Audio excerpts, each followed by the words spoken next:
Amén. Gloria a Dios. Continuamos con el audio video número 8. Vamos a seguir con este espacio que tenemos acá. Ya casi estamos cerrando esta parte en la cual, pues, gloria a Dios. Vamos a orar para iniciar. Padre bendito, poderoso, le ruego y le suplico que sea usted quien tome control de esta clase, que sea usted quien nos ayude, quien nos dé esa fuerza, esa fortaleza para siempre seguir adelante.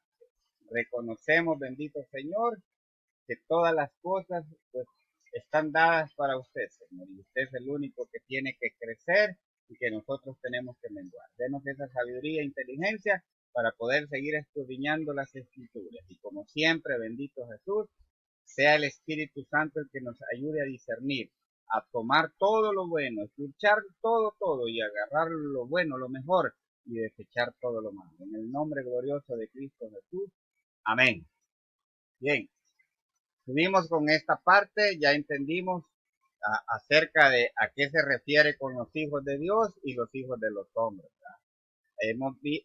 Vimos también la parte de que Satanás siempre va a poner, hermanos, el pecado como algo atractivo, y por eso es que a estos ya los había engañado y los llevó para acá.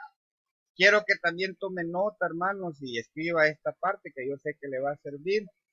Si usted quiere distinguir, ¿verdad?, entre la parte de lo que es ser un hijo de Dios, que habla el libro de Génesis, capítulo 6, versículos 2 y 1, que no es hijos de Dios a ángeles, ¿verdad?, ni a seres celestiales que se refiere ahí, sino que es a seres humanos. ¿Por qué?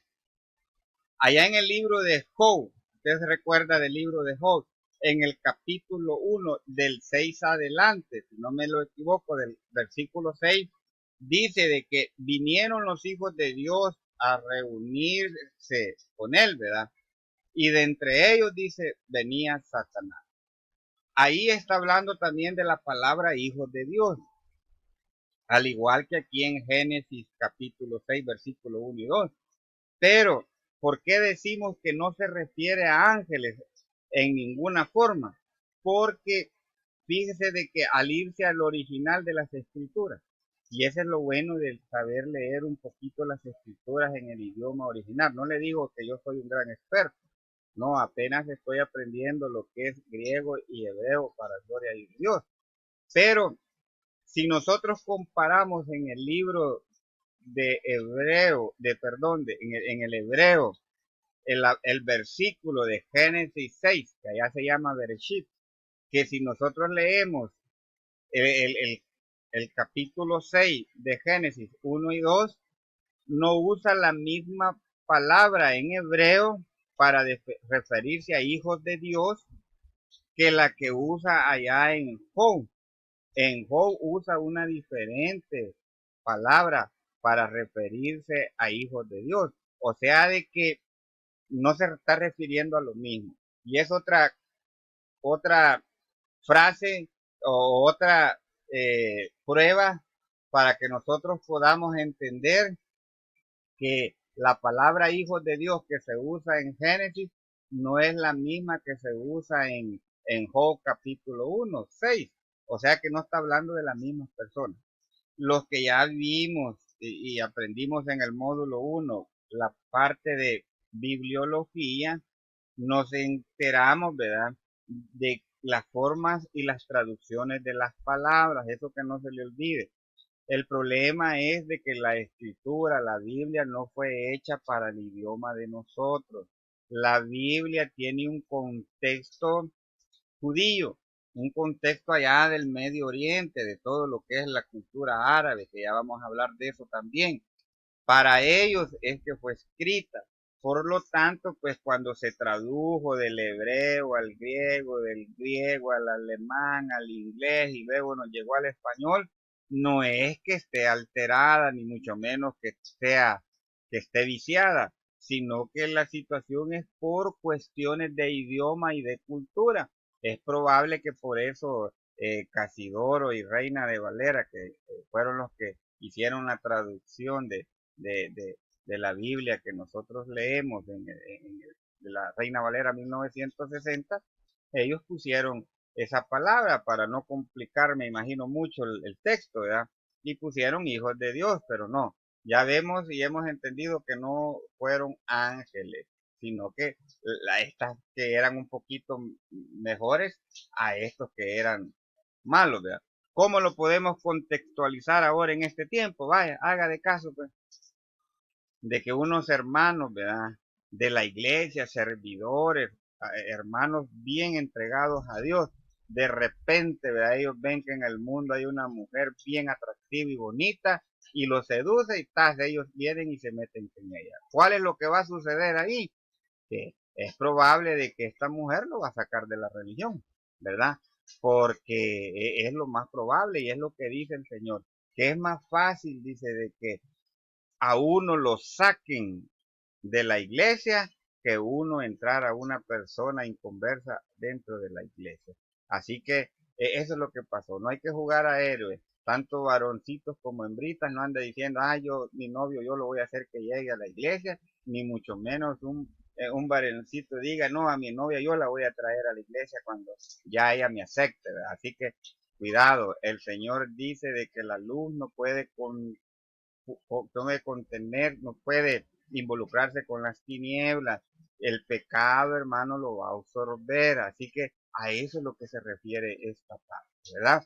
Yo no sé si ha quedado un tanto claro, pero cualquier cosa, pues en el nombre de Jesús le vamos a contestar. Si no le contestamos en el momento, pues tenga la seguridad de que siempre se le va a contestar. Bien, seguimos con el espacio. Y usted aquí ya conoce la historia de Noé, lo que sucedió, que después de Noé, la descendencia de él empezaron a formar una ciudad, empezaron a hacer lo que llamamos la Torre de Babel, etcétera, y por eso le pido ahí que me acompañe a Génesis 9, versículo 5. No nos vamos a entretener mucho en esto, porque le digo, la escatología en sí lo que queremos ver es lo que está aquí, ¿no? Pero es necesario ir viendo esta parte. Génesis 9:5. Mire lo que dice ahí su palabra, dice, porque ciertamente demandaré la sangre de vuestras vidas, de mano de todo animal la demandaré, y de mano del hombre, de mano del varón, su hermano, o demandaré la vida del hombre. ¿A qué se está refiriendo ahí? Se recuérdese de que en Babel, hermanos, empezaron a establecerse gobiernos, ¿verdad? Empezó a hacer más aún la confusión, incluso fue la confusión de las lenguas. Aquí es donde empezaron a hacerse gobiernos terrenales. Luego, después de toda esa situación, hermanos, estamos ya en la parte de los gobiernos. Acuérdense, empezamos con el principio de la inocencia, luego la conciencia. Ahora estamos en la parte de los gobiernos, que comienza aquí con Nimrod, ¿verdad? Acuérdense ya de la Torre de Babel. Y luego, hermanos, llegamos hasta este personaje, Abraham. Abraham, hermanos, vivía lejísimo, ¿verdad? Y desde allá fue el único que él entendió y escuchó la voz de Dios y creyó a Dios por fe. No es que Dios ya hizo acepción de personas, porque recuerde que Dios no hace acepción de personas. Dios el mensaje siempre lo va a enviar a todos les va a dar oportunidad el mensaje. Pero como ya la maldad ya existía demasiado aquí, solo Abraham escuchó la voz del Dios verdadero. Ellos y aquí ya estaban bajo de dioses ajenos, hermano.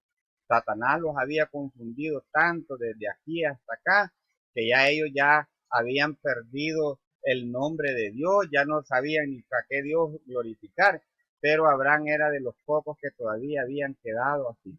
Si no, recuérdese que el papá de Abraham, ¿verdad? Taré, si no me equivoco, él era un idólatra, así lo dice la escritura. Y, y, y entonces él adoraba a otros dioses, pero más Abraham adoraba al Dios único, al Dios verdadero. Y es por eso de que Dios le dio la promesa. Ahora nosotros estamos acá en esta parte, desde Abraham hasta Moisés, la parte de la promesa. Pero ¿qué es lo que sucedió en este espacio de aquí hacia acá?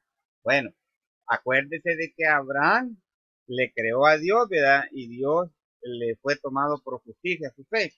Pero a Abraham Dios le había dado las promesas y dentro de esas promesas estaba darle un hijo y una tierra prometida, esa tierra que fluye leche y miel, que vamos a ver que esa tierra que le prometió a Abraham es la que se traslada hasta aquí, mire este reino. Este reino es el que Dios le había prometido a Abraham establecerlo por aquí en cualquier momento. Pero ya vamos a ver qué sucedió. Abraham tenía a su esposa Sara.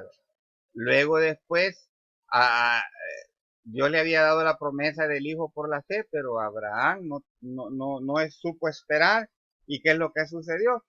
Sara lo convenció para que su sierva, su criada Agar, se metiera con él, la conociera, ya aprendió esa palabra conocer, ¿verdad? Y conoció a Abraham a Agar, su sirvienta, y tuvo un hijo. Claro, estaba de acuerdo con Sara, su esposa, porque Sara era estéril. Y nació Ismael. Ismael es el primer hijo de Abraham. Es por eso el pleito hasta ahora de los árabes con los judíos, porque ellos dicen que el primogénito es Ismael y no Isaac. Pero recuérdese que a Dios no le interesa en ese aspecto tanto la primogenitura, sino que la promesa que Dios le había dado. Por eso es que esta parte de aquí es de las promesas.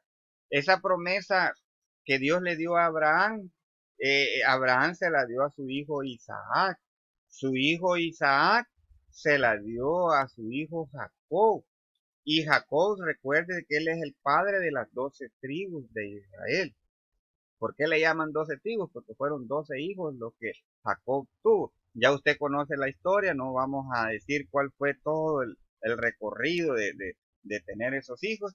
Y recuerde que dentro de esos 12 hijos que Jacob tuvo, siempre la promesa se iba trasladando de su generación en generación. Dentro de esos 12 hijos estaba Josué. Acuérdese de José, ¿verdad? ¿Qué es lo que pasó? Que los mismos, esos dos hermanos lo vendieron y fue a parar a Egipto.